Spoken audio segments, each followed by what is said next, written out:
আমেরিকার অভিবাসন নীতি নিয়ে যারা ডোনাল্ড ট্রাম্পের প্রশাসনকে নরম ভাবছেন তাদের কড়া জবাব দিলেন হোয়াইট হাউসের বর্ডার জার টম হোমান। ফিনিক্সে অনুষ্ঠিত এক সম্মেলনে তিনি অত্যন্ত আক্রমণাত্মক ভাষায় ঘোষণা করেছেন গণডিপোর্টেশন শুরু হচ্ছে এবং এই বছরটি হবে অভিবাসীদের জন্য একটি বড় বছর। হোমান সমালোচকদের কিবোর্ড ওয়ারিয়র বলে উপহাস করেছেন। তিনি বলেন, গণডিপোর্টেশনের প্রতিশ্রুতি অবশ্যই বাস্তবায়িত হবে। তিনি সরাসরি বলেন, আপনারা এখনও কিছুই দেখেননি।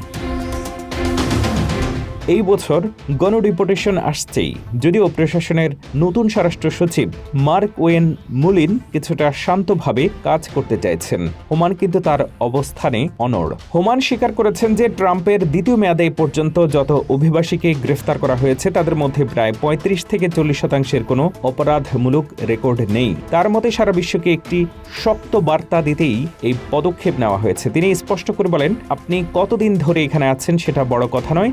যদি অবৈধভাবে প্রবেশ করেন তবে আপনি সিস্টেমের সাথে প্রতারণা করেছেন।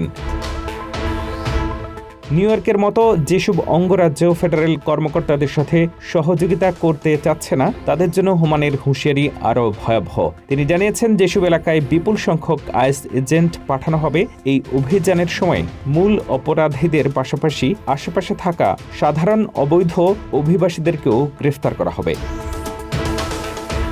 নিউ ইয়র্কের গভর্নর ক্যাথি হুকুল অবশ্য হোমানের এই বক্তব্যের তীব্র প্রতিবাদ জানিয়েছেন। ট্রাম্প বনাম গভর্নরের এই লড়াই এবং হোমানের মারমুখী অবস্থান আমেরিকার অভিবাসন পরিস্থিতিকে এক চরম উত্তেজনার দিকে ঠেলে দিচ্ছে।